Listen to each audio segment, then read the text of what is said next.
Hello friends, मैं पार्थो घोष। मैं दोबारा आया हूँ आपके सामने। वही मेरा टॉपिक है, how to handle questions.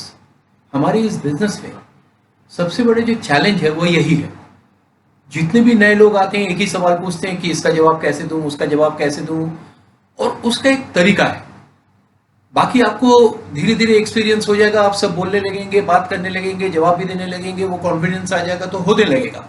But उसका एक तरीका है, उसके पीछे जो मकसद है जवाब देने का। मैंने फर्स्ट वॉल्यूम में बहुत सारी बातें कही थी, आप उसको एक बार सुन सकते हैं। फिर भी मैं आपको बताऊं कि उसका एक तरीका है। हमेशा कोशिश ये होनी चाहिए कि वो लंबा ना हो, हाँ, एक्सप्लेनेटरी ना हो। आप एक्सप्लेन करने लग गए तो वो आदमी भी एक बहस पे चढ़ जाता है। तो कुछ इस तरीके से हैंडल करना चाहिए कि सामने वाला सेटिस्फाई भी हो जाए और वो आगे कोई बातचीत ना करे इस पे। तो हम लोग उसी में बात करेंगे। तो मैं एक एक करके चलता हूं। कुछ बातें पहले मैं बताना चाहूंगा, जो मैं रिपीट करना चाहूंगा कि कुछ बातें जो आप में होना चाहिए जब आप किसी के पास जाते हैं। पहली बात तो माहौल आसान होना चाहिए, ईज होना चाहिए। इसके लिए आप एक फ्रेंडलीनेस नेचर को लेकर सबके सामने जाइए। अगर आप फ्रेंडली वे में बात करेंगे तो हर चीज बड़े नॉर्मल तरीके से आप उनके सामने रख सकते हैं। और थोड़ा सा अगर आप डिफ्रेंशिएट करेंगे कि ये वो है, मैं ये हूं, तो वहां पे वो एक घबराहट होगी और सही तरीके से जवाब निकलेगा नहीं। तो एक फ्रेंडली माहौल में जैसे हम लोग दोस्तों से बातें करते हैं और बड़े आराम से बातचीत करने लगते हैं। सेकंड हो गया एक रिस्पेक्ट। अगर आप किसी से भी कम्युनिकेशन कर रहे हैं और आपके मन में उसके प्रति रेस्पेक्ट नहीं है तो वहां पे थोड़ा रूड हो जाता है, थोड़ा मे बी टोन चेंज हो जाता है और एक गलत डायरेक्शन में चला जाता है। अगर हम किसी को रेस्पेक्ट करते हैं उसकी सवालों का, उनका, तो बहुत आसान तरीके से और आराम से मैं उनका जवाब दे सकता हूं। लिसनिंग मोड, ये बहुत जरूरी है। हम लोग अक्सर बिजनेस तो करते हैं, बातचीत भी करते हैं, पीपल डीलिंग है, लोगों से मिलना जुलना होता है, बट हम सुनते कम है। बहुत सारे मैंने देखा है ऐसे लोगों को, डिस्ट्रीब्यूटर को, जो सामने वाला क्वेश्चन पूरा हुआ भी नहीं ये अपने जवाब देने लगे। वो पूछना कुछ और ना चाहते थे और ये किसी और बहस में फंस गए। तो एक लिसनिंग मोड में हो, आप उसको सुनिए तो आपको जवाब देना बड़ा आसान हो जाएगा। कॉन्फिडेंस होना चाहिए आप में। अगर आप किसी के पास जा रहे हैं और आप हाफ हार्टेडली जा रहे हैं कि अगर इसने पूछ लिया तो क्या होगा, इसने पूछ लिया तो क्या होगा, एक घबराहट अगर मन में होगी तो आप जवाब नहीं दे पाएंगे।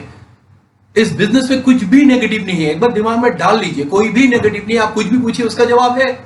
इस कॉन्फिडेंस से जाइए, आपका सेल्फ इमेज हाई होना चाहिए, तो हर सवाल को आप बड़े आराम से डील कर सकते हो। वहां पे कॉम्पैक्ट और क्लियरिटी होनी चाहिए। छोटा सा जवाब होना चाहिए, लेंदी मत करिए। जितना लेंदी करेंगे उतना सामने वाला परेशान होगा, क्योंकि अगर उसने 3-4 क्वेश्चन कर लिया और आपने उसको इतना लेंदी बना दिया कि वो फिर जवाब देते देते थक गया। और क्लियरिटी होनी चाहिए आपकी बातों में, साफ निकलना चाहिए शब्द। अगर हमारे मुंह से कोई चीज निकल रहा है और उसके ब्रेन के अंदर तक नहीं पहुंच रहा है तो वो कम्युनिकेशन गलत हो गया। बहुत सारे लोग आखिर के वर्ड को गायब भी कर देते बोलते बोलते। तो एकदम क्लियरिटी रखिए, फर्स्ट वर्ड से लेके आखिरी वर्ड तक क्लियर होना चाहिए। हाँ, बहुत फास्ट भी नहीं होना चाहिए, बहुत स्लो भी नहीं। ये सब धीरे धीरे प्रैक्टिस से आ जाएगा। अगर आप एक ऐसे बिजनेस में आए हैं जहां पे पीपल डीलिंग है, और आज की डेट में मोस्ट ऑफ द बिजनेस वही है, तो यहां पे आपको उस तरीके से अपने आप को तैयार करना ही पड़ेगा। टोन ऑफ वॉइस लाउड नहीं होना चाहिए, बहुत ही सिंपल सा होना चाहिए। ऐसा कहीं से भी नहीं लग रहा चाहिए कि मैं रैश हो रहा हूं, मुझे नाराजगी हो रही है, बहुत तेज हो रहा, बहुत धीमे भी नहीं। कुछ लोग तो इतना धीमे बोलते हैं कि उनके सामने जाके कान लगाना पड़ता है कि ये क्या बोल रहा है। सामने वाला में भी वो कुछ भी बोले, बट आपका क्लियरिटी होनी चाहिए। आपकी बातों को सुनने के लिए उनको कोई दिक्कत नहीं होनी चाहिए, और टोन भी कुछ ऐसा रहना चाहिए वॉइस का कि उनको बुरा ना लगे। तो ये कुछ बातें हैं जो आपको बहुत ध्यान रखना चाहिए। और फाइनली आपको कुछ ना कुछ अच्छे क्वेश्चन उनसे करना चाहिए।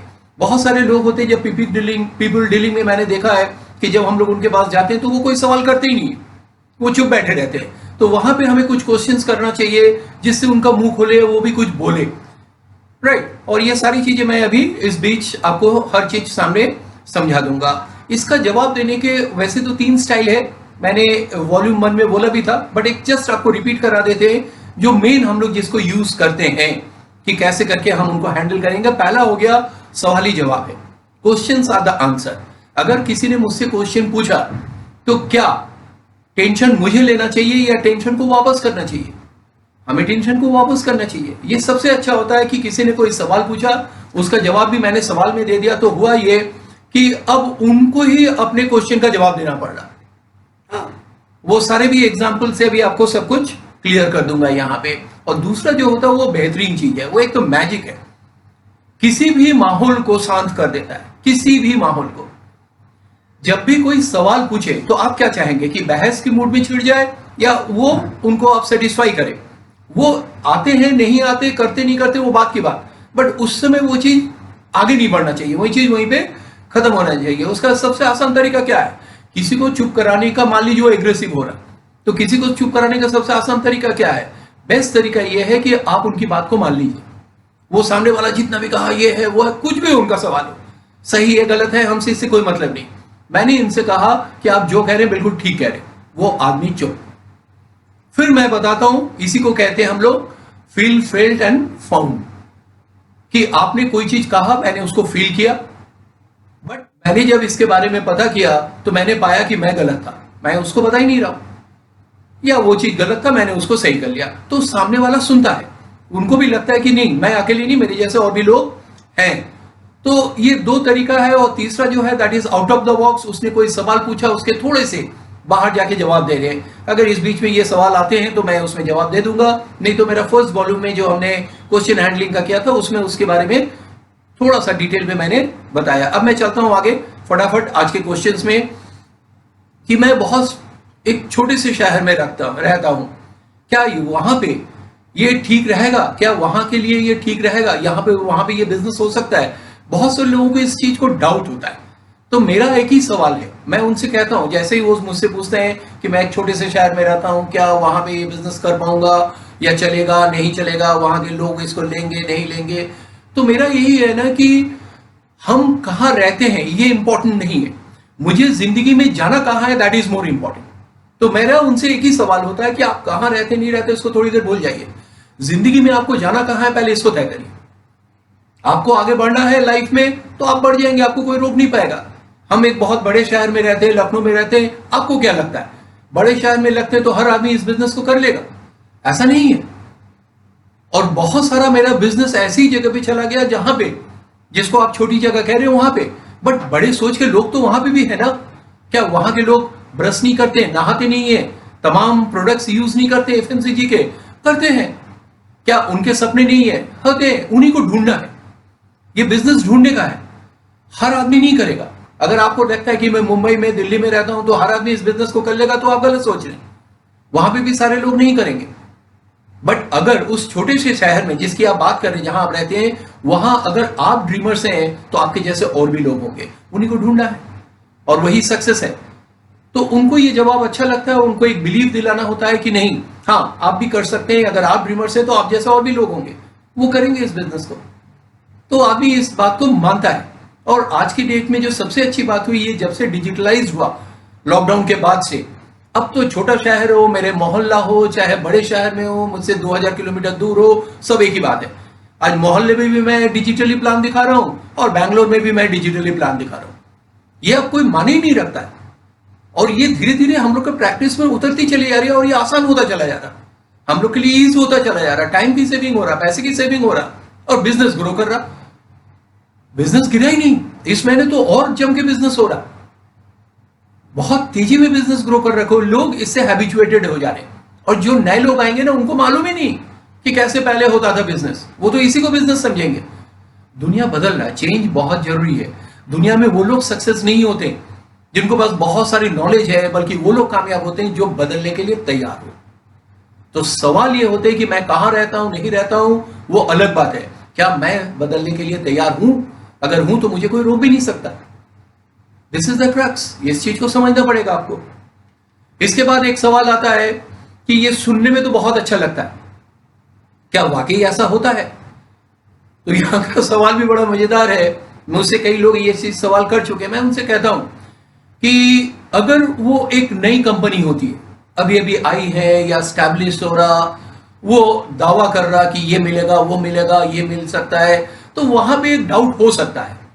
बट कोई कंपनी 61 साल से all over the world 110 country में, और हिंदुस्तान में 22 साल से ये कह रहा कि ये बिजनेस चलता है, लोग कह रहे हैं कि बिजनेस चलता है, लोग कमा रहे हैं, अगर नहीं होता तो 22 साल या 61 साल से नहीं चल रहा होता।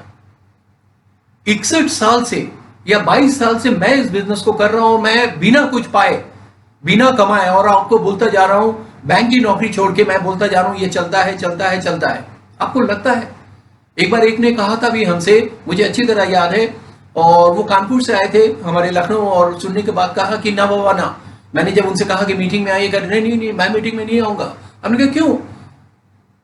तो कहा कि वहां पे सुना है कि हिप्नोटाइज करते हैं लोगों को बुलाते हैं, वहां पे बहुत सारे लोगों को बैठा के रखते हैं, और 200-400-500 लोग उसके बीच में आपको बैठा देंगे और आपको हिप्नोटाइज करेंगे और आपका सब कुछ निकाल लेंगे। तो हमने कहा कि आपने कहां सुना? आपको क्या लगता है? मैंने उनसे सवाल किया कि आपको लगता है कि मैं बैंक की नौकरी छोड़ के मदारी का काम कर रहा हूं, लोगों को हिप्नोटाइज कर रहा हूं, और उतने लोगों को पैसा दे रहा हूं केवल बैठ के आपको लूटने के लिए? आप आइए, 50 रुपए टिकट है, उतना ही लेके आइएगा, और जेब में कुछ रखिएगा नहीं, मोबाइल भी मत लाइएगा। कोई कुछ लूटता नहीं है, और 61 साल से लोग लूट रहे हैं लोगों को, और पुलिस कुछ नहीं कर रहा, गवर्नमेंट कुछ नहीं कर रहा। किसने कहा आपसे? तो कभी कभी वो फिर थोड़ा सा वो हो गए, शांत हो गए, कह रहे अच्छा। हमने कहा कि आप अपना भी तो लॉजिक लगाइए ना, कि 1-2 दिन की बात होती तो ठीक है, एक बार हुआ, जैसे हम लोग बचपन में सुनते थे, शायद वही चीज उनके दिमाग में आया कि एक कंपनी आती है और 10 दिन में डबल करता है, लोग खूब पैसा लगाता है, फिर एक दिन रातों रात गायब। हमने कहा ये वो नहीं है, 61 साल से चल रहा, रजिस्टर्ड कंपनी है, इंडिया के FIPB से परमिट करके आया है, तो कैसे हो सकता है? और मैं बैंक की नौकरी छोड़ के ये सब करूंगा? तो आदमी को समझ में आने लगता है कि ऐसा कुछ भी नहीं है। क्या मैं अकेले इस बिजनेस को कर सकता हूं? बहुत सारे सवाल ये करते हैं, कभी लेडीज ये सवाल करती हैं, कभी ये जेंट्स ये सवाल करते हैं, कभी स्टूडेंट ये सवाल कर सकते हैं। सवाल ये नहीं है कि आप कर सकते हैं या नहीं कर सकते, सवाल क्या आप अकेले सोच सकते हैं कि मैं कामयाब होना चाहता हूं? पहले तो इस सोच को डेवलप करिए।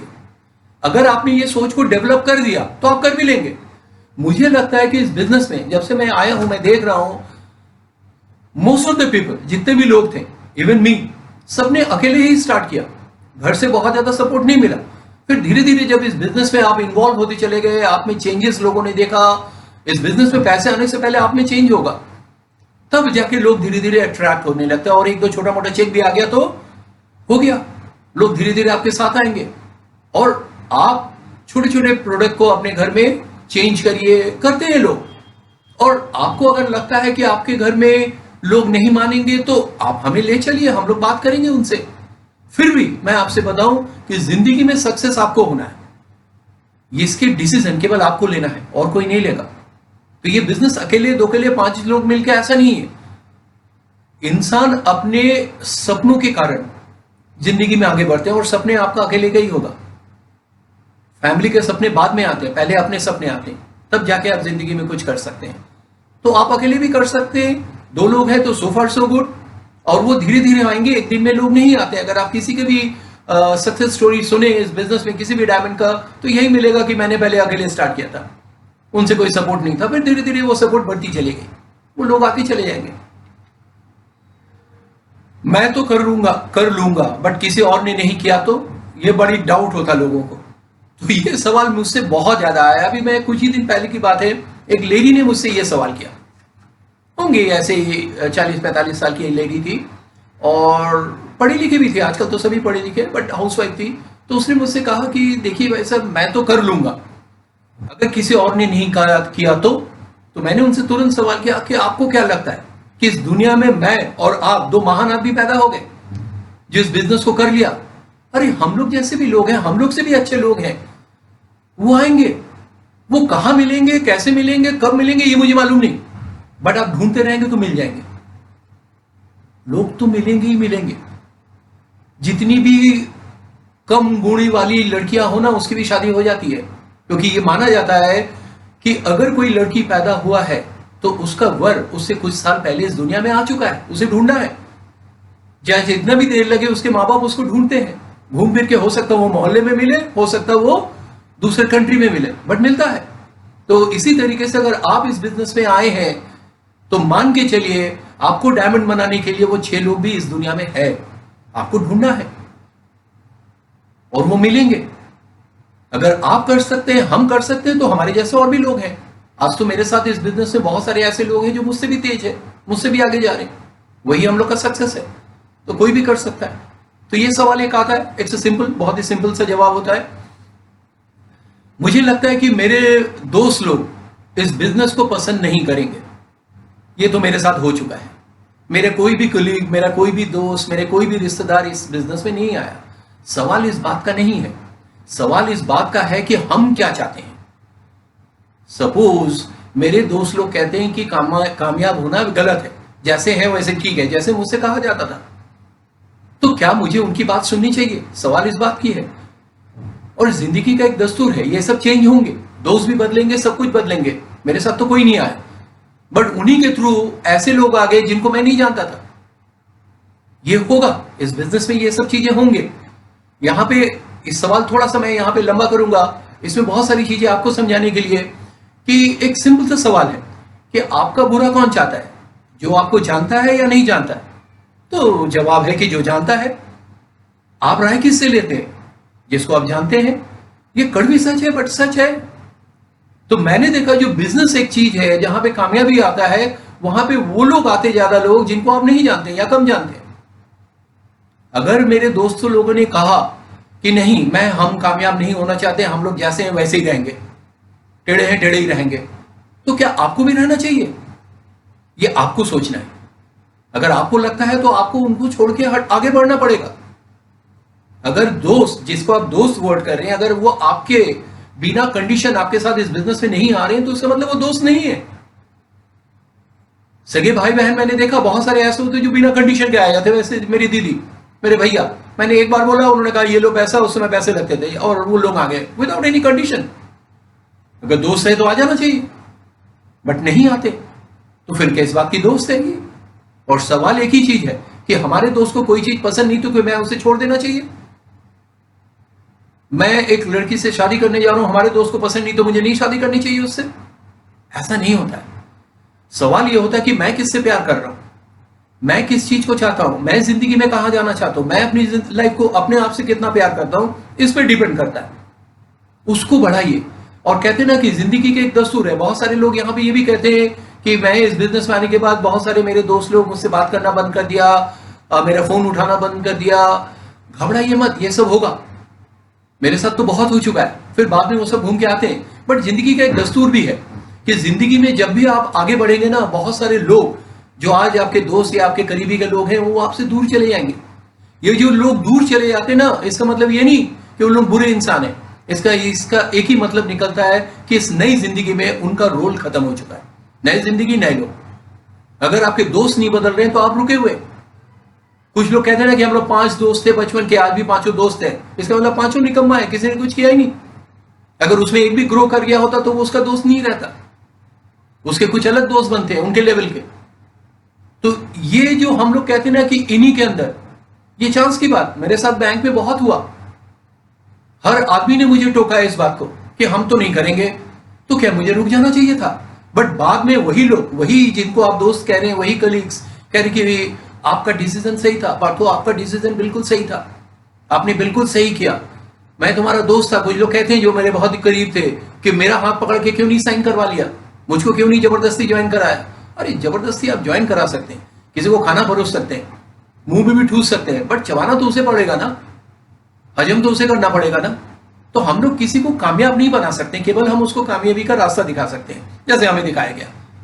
एक अपॉर्चुनिटी दे सकते हैं उनको, बाकी तो उनको ही चलना पड़ेगा। तो किसी के पसंद नापसंद से मैंने अपनी जिंदगी को रोक दिया, ये गलत है। कोई पसंद करे ना करे, मुझे अगर जिंदगी में चलना है तो चलना है। क्यों? क्योंकि जिंदगी में अगर हम कुछ नहीं कर रहे तो सबसे बड़ा अन्याय कर रहे हैं हम अपने परिवार के साथ। ना कुछ किया, ना उनको कुछ होने दिया। तो सबसे पहले आपका परिवार पहले आता है, फिर आपके दोस्त लोग आते हैं।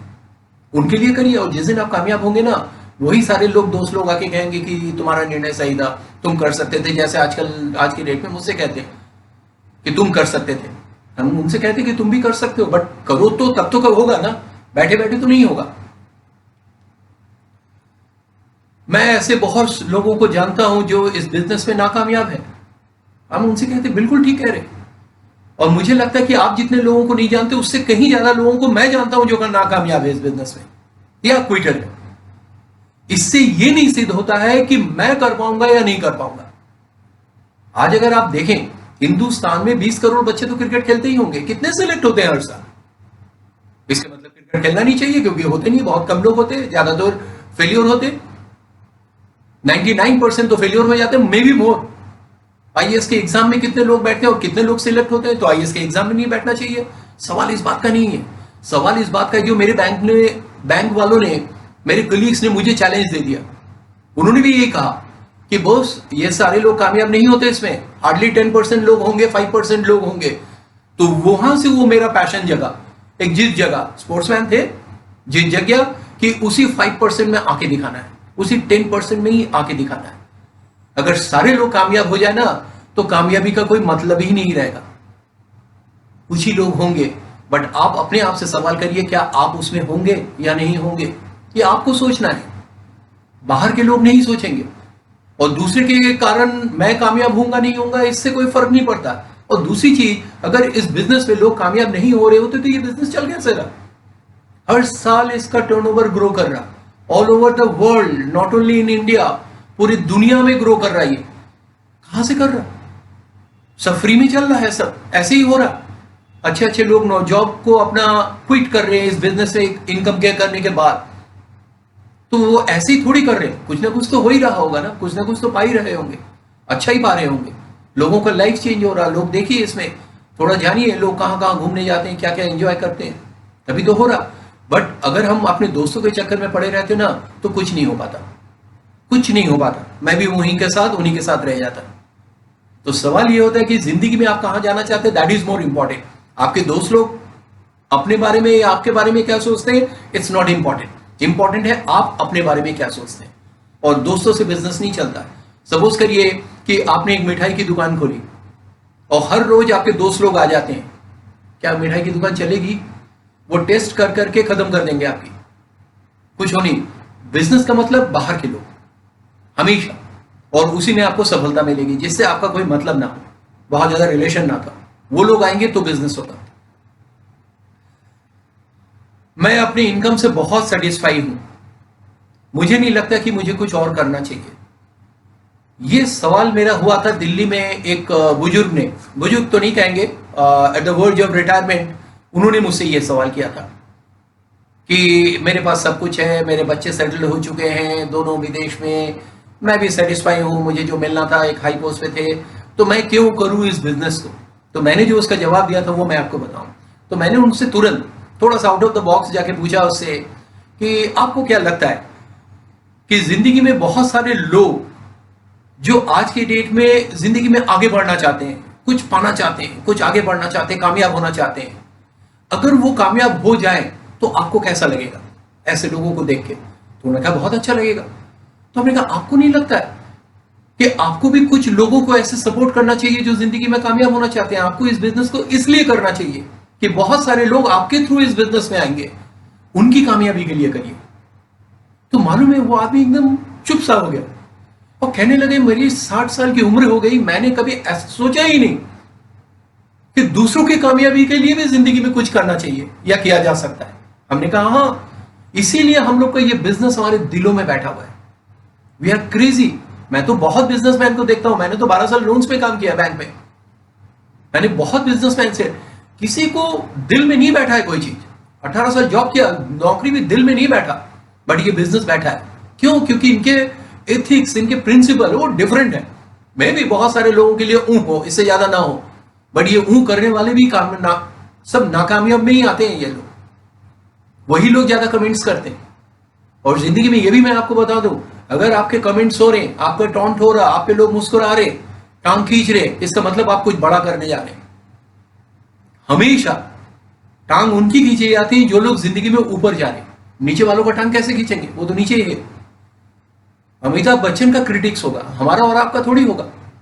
अगर आपका हो रहा है इसका मतलब आप कुछ बड़ा काम कर रहे हैं। अगर आपकी बातें सुन के कोई ना तो आपको मुस्कुरा रहा, ना तो टॉन्ट कर रहा, तो आपको परेशान होना चाहिए। आप अपलाइन से मिलिए कि कोई मुझे टॉन्ट नहीं करता, कुछ गड़बड़ है।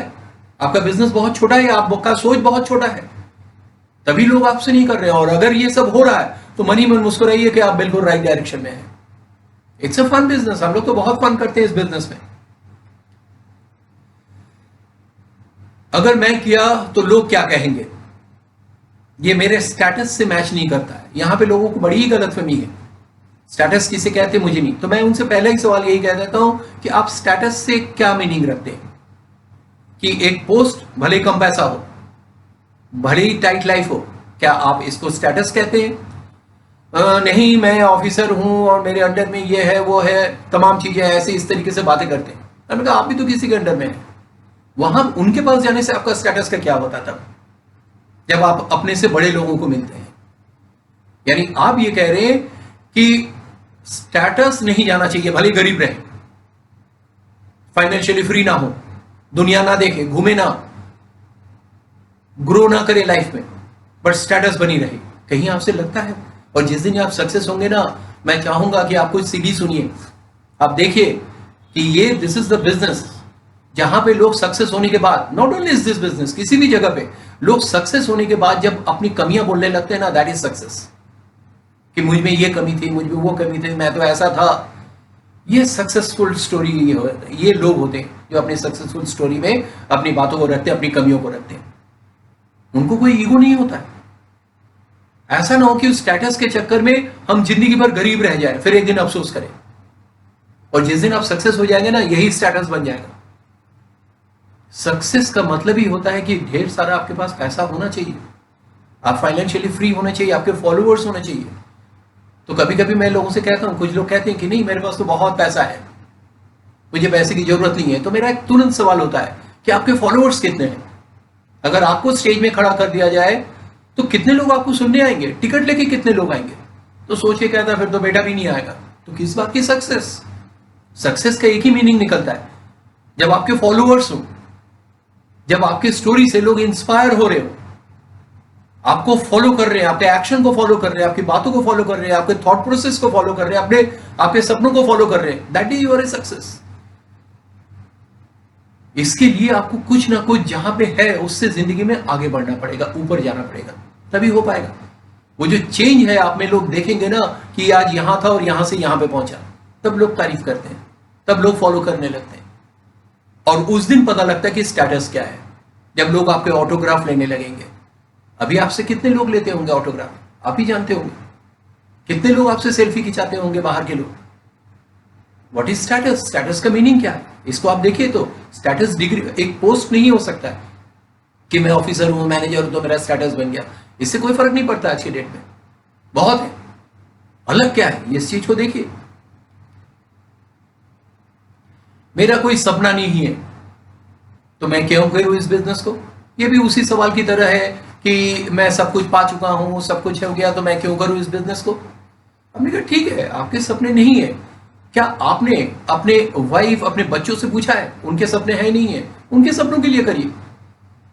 कभी कभी ऐसे मेरे कुछ लोग दोस्त लोग थे, वो कहते नहीं मेरा तो ये है बस शाम को जाओ, लगाओ, सो जाओ, टीवी देखो, सो जाओ, ये सब हम नहीं करेंगे। हमसे कहता था वो। तो हमने कहा अभी तुमने पूछा है अपने बच्चों से क्या उनके कोई सपने हैं? और मैं आप लोगों से कहता हूं, मैं लोगों से भी कहता हूं कि आज एक काम करिए, आज जाके अपने बच्चों से पूछिए कि हमारे पास कुछ पैसा आ रहा है और जाड़े में, तब तक ये लॉकडाउन खत्म हो जाएगा, हम सोच रहे कहीं घूमने चले, और ठीक ठाक पैसा आ रहा, हो सकता है विदेश भी जा सकते हैं, कहां चले? देखिए बच्चों का रिएक्शन, वो कैसी प्लानिंग करते हैं। इसका मतलब उसके अंदर सपने हैं, दबे हुए सपने। वो आपके या तो डर से नहीं बोल रहे या आपकी हालत से नहीं बोल रहे। हमारे हालत से कभी नहीं बोलते या कभी हमसे डरे हुए होते, उनको लगता है बोल के कोई फायदा नहीं है, तो मिलने वाला नहीं है। एक बार एक छोड़ के तो देखिए, अगर बच्चे प्लानिंग करने लगते हैं इसका मतलब आप सपने हैं और उनको आप दबा रहे, आपका कोई हक नहीं बनता है। आपका परिवार है, आपके बच्चे हैं, आप उनके लिए करिए। आपके सपने नहीं, कोई बात नहीं, आप उनके लिए कर सकते हैं इसको। दूसरे के सपनों के लिए करिए, अपने परिवार के सपनों के लिए करिए। तो लोग इसमें काफी कन्विंस होते हैं और लोग मानते हैं इस बात को कि हाँ बात तो सही है, हम अपने, मेरे सपने नहीं है बट हमारे बच्चे के, हमारी वाइफ के, हमारे माँ बाप के, उनके लिए मैं कर सकता हूँ। हमने कहा जैसे आप नौकरी कर रहे हैं ना परिवार को चलाने के लिए, इसी तरह उनके सपनों के लिए इस बिजनेस को करिए। केवल जिंदा रहना हमारा काम नहीं है, वी आर ह्यूमन। जो सड़क पे घूम रहे हैं और उनमें फर्क ही क्या रहा, वो भी जिंदा है, मैं भी जिंदा हूं, कहां पे अंतर रहा? अलग बात है कि मेरे पास गाड़ी है, ये है कोई। अगला सवाल बहुत ही कॉमन है आज के डेट में, हर आदमी यही पूछ रहा, मीनिंग मालूम हो चाहे ना मालूम हो, स्वदेशी स्वदेशी स्वदेशी। तो मेरा उनसे एक ही सवाल होता है कि स्वदेशी कहते किसे हैं? एक ही सवाल। तो लोग कहते हैं जो हिंदुस्तान की कंपनी हो, हिंदुस्तान में सामान बनाए और हम लोग ले, दैट इज स्वदेशी। हमने कहा ठीक है मान लेते कि कंपनी स्वदेशी है और सामान बाहर से लाके बेच रहा हो, तो उसे आप क्या कहेंगे? वो भी स्वदेशी है। तो थोड़ा सा सोच में पड़ जाता है। हमने कहा देखिए, स्वदेशी और विदेशी में एक ही फर्क है, अगर पैसा डायरेक्टली बाहर जा रहा तो वो हमारे लिए नुकसान है, हमारे देश के लिए, बट फिर भी बहुत सारी ऐसी चीजें हैं जहां पे वो जाता है, फिर भी हमें लेना पड़ता है उससे। ये जो आप मोबाइल ऐप वगैरह सब यूज करिए, डायरेक्टली पैसा जाता है बाहर, वो यहां पे कुछ नहीं हो रहा, फिर भी हम लोग लेते हैं। बट कुछ कंपनी ऐसी होती है जो मे भी, जैसे आप मेरी कंपनी के लिए बता रहे हैं, ये है तो ठीक है विदेश की कंपनी, बट टोटली इंडियन हो चुकी है। यानी स्वदेशी वो कंपनी हुआ जो हिंदुस्तान में प्रोडक्ट बनाए, हिंदुस्तान से रॉ मटेरियल ले, कुछ रॉ मटेरियल जो हिंदुस्तान में नहीं बनता है वो पूरी दुनिया में, ग्लोबलाइजेशन है, आपस में इधर उधर लेते ही हैं। हिंदुस्तान से भी बहुत सारे रॉ मटेरियल बाहर जाता है जो विदेश में दूसरी कंपनी लेते हैं। तो सारा सामान हिंदुस्तान में बने, सारे एम्प्लॉय हिंदुस्तान के हो, सारे टैक्सेस हिंदुस्तान में जा रहा हो, सारे एम्प्लॉय और कमीशन भी हिंदुस्तान के लोगों को मिल रहा। दिस इज स्वदेशी। इसी को तो स्वदेशी कहेंगे, जहां पे इंडियन इकोनॉमी का ग्रो हो रहा। तो मेरा एक सवाल होता है कि अगर आपके मोहल्ले में एक आदमी करोड़पति बन जाए तो मोहल्ले का इकोनॉमी बढ़ेगा घटेगा? तो कहते बढ़ेगा। हमने कहा ऐसे अगर आपके शहर में बहुत सारे हो जाए तो शहर की इकोनॉमी बढ़ेगी, ऐसे देश में हो जाए तो देश की बढ़ेगी। तो हमने फिर गलत कहा है? अगर सारा पैसा हिंदुस्तान के अंदर ही खर्च हो रहा है तो गलत कहा है? जब बड़ी बड़ी कंपनी हो जाती ना, बहुत सारे कंट्री में बिजनेस करते हैं, वो अपना पोटली बांध के ले नहीं जाते अपने कंट्री में, वो सब उसी कंट्री में ही सब एक्सपेंड होता है, वहीं खर्च होता है, सारा इन्वेस्टमेंट वहीं हो रहा, वहीं के डेवलपमेंट के लिए चल रहा है वहां पे। तो ये तो हमारी इकोनॉमी को बढ़ा रही है। आज कितना टैक्स पे करती है हमारे गवर्नमेंट। और आपको मैं और बताऊं कि अब जो हर्बल में हम लोग को काम हो रहा है, इसने तो कमाल ही कर दिया, एक नई दिशा पा ली है इन्होंने। अब यहां से प्रोडक्ट मैन्युफैक्चर हो रहा सारा, ऑब्वियसली हर्बल और कहीं पैदा नहीं हो सकता है, सब इंडिया में रॉ मटेरियल पैदा हो रहा, सब वेस्टर्न घाट में पैदा हो रहे, और यहां से अब ये विदेशों में जा रहे, क्योंकि हर्बल वो चीज उनके यहां नहीं और उसकी डिमांड भी बहुत है। तो आप बताइए इंडियन गवर्नमेंट को एक्सपोर्ट ड्यूटी कितना मिल रहा है? ये स्वदेशी हुआ, ये विदेशी हुआ? ये स्वदेशी हुआ। वी फील प्राउड कि हम एक ऐसी कंपनी से जुड़े हैं जो हमारी इंडियन इकोनॉमी को ऊपर ले जा रहा। अगर हमारी इंडियन इकोनॉमी को नीचे ले जाए तो विदेशी है। फिर भी बहुत सारी चीजें ऐसी है जो हमें लेना ही पड़ता है, अदरवाइज हमारा लिविंग रुक जाएगा, हमारा लाइफस्टाइल रुक जाएगी यहां पे, हमें वो करना ही पड़ेगा। आप एक फिल्म भी देखते हैं तो उसमें पता नहीं कितनी टेक्निक, कितनी चीजें बाहर की होती है, फिर भी हम लोग जाके देखते हैं, हम लोग देते हैं वहां पे पैसा, ये उसका बहुत सारा हिस्सा बाहर जाता है। बट यहां पे ऐसा नहीं हो रहा, वो सारे के सारे यहीं पे तैयार हो रहे हैं। हाँ ऑब्वियसली कुछ रॉ मटेरियल बाहर से आते हैं जो इंडिया में पैदा ही नहीं होता है, वो तो लेना ही पड़ेगा। वो केवल इस कंपनी के लिए नहीं, जो इंडियन कंपनी होगा उनको भी लेना पड़ेगा। आज कौन सी इंडियन कंपनी कोई कार बना ले, ये बना ले, और बाहर से कोई उनका पार्ट्स ना है, टीवी बना ले, फ्रिज बना ले, कुछ भी लेना ही पड़ेगा, हर चीज लेना पड़ेगा, पेट्रोल भी बाहर से आएगा। इसमें कोई गलत नहीं है। गलत होता है तब जब डायरेक्टली चला जाए और हमारी इकोनॉमी ध्वस्त हो जाए। बट फिर भी वहां पे भी यही है कि बहुत सारी ऐसी चीजें हैं जिनको हमें देना ही पड़ेगा, हमारे पास कोई ऑप्शन नहीं है इसके लिए। बट फिर भी मैं एक ही चीज चेक कहूंगा कि अगर आप किसी कंपनी को स्वदेशी विदेशी बना रहे तो उसके नाम से नहीं, वो कहां से स्टार्ट हुआ इस पे नहीं, केवल इस चीज को चेक करिए कि आज के डेट में वो उस देश को कितना इकोनॉमी में सपोर्ट कर रहा है। अगर उसके सारे एम्प्लॉय इंडियन से, उसके सारे रॉ मटेरियल इंडियन है, मोस्टली रॉ मटेरियल इंडियन है, सारी सैलरी इंडिया में बढ़ रही है, कमीशन इंडिया में बढ़ रहे हैं और सारे टैक्सेस इंडियन गवर्नमेंट को जा रहा, तो वहां कोई गलत है ही नहीं। इससे बड़ा स्वदेशी और क्या होगा। और सबसे बड़ी चीज है इंडिया की इकोनॉमी को बढ़ा रहा, लोगों की लाइफ में चेंज आ रहा। अगर हमारे लाइफ में चेंज आ रहा तो ऑब्वियसली हमारे एरिया में लाइफ लोगों की इकोनॉमी बढ़ेगी। तो स्वदेशी विदेशी इससे नहीं होता कि नाम इंडियन हो गया और मैं भारतीय हूं तो वो स्वदेशी बन गया। भले बाहर से सामान लाके बेच रहा हूं, बाहर का सामान देख रहा हूं, बाहर का सामान यूज कर रहा हूं। और आप भी एक बार देखिएगा, सुबह से लेकर रात तक जो आप सामान यूज कर रहे हैं, भले आप उसको स्वदेशी कहें, बट उसका लिंक कहीं ना कहीं बाहर से जुड़ा हुआ है। तो आप इसको चेक करिए इसको। बट मैं तो कहूंगा कि आप भी आइए। जैसे मैं बहुत ही प्राउड फील करता हूं भारतीय होने का, बहुत पैट्रियोटिक हूं हम लोग बचपन से ही, और अपनी देश की इकोनॉमी को बढ़ाने के लिए मैं इस बिजनेस में आया हूं। अगर मेरा इकोनॉमी चेंज हो रहा तो ऑब्वियसली अगर ऐसे हजार या लाखों लोगों की इकोनॉमी चेंज होगा तो देश की उन्नति हो रही है, देश नीचे नहीं जा रहा, कहीं कुछ बाहर नहीं जा रहा, इकोनॉमी बढ़ रहा है, किसी की जेब से कुछ नहीं जा रहा। This is the beauty. आप जानिए इस चीज को। तो ऐसा कुछ नहीं होता है, ऐसे ही आप सभी सवालों का जवाब दे सकते हैं। और फाइनली मैं यही कहूंगा कि हर सवाल का जवाब है वो डिपेंड कर रहा है कि आपका सेल्फ इमेज कितना है और आपने कितनी ज्यादा इसके ऊपर थोड़ा सा प्रैक्टिस की है, सोचा है।